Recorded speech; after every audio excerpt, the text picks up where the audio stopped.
Düşmanlar gerekir. Осы теңге арқасында келешек елге келер қорымшылық керекем. Келгеннің беттерінде данышпандар халқының қамын алатқандықтанда. Этнограф, географ, шығыстанушы. Құнанбай баланы жасынан билікке араластырды.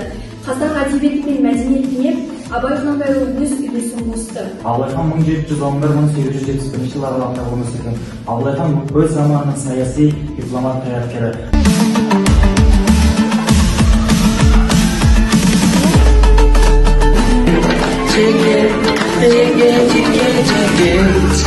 Теңгенің 30 жылдық мерекесін құттықтаймын.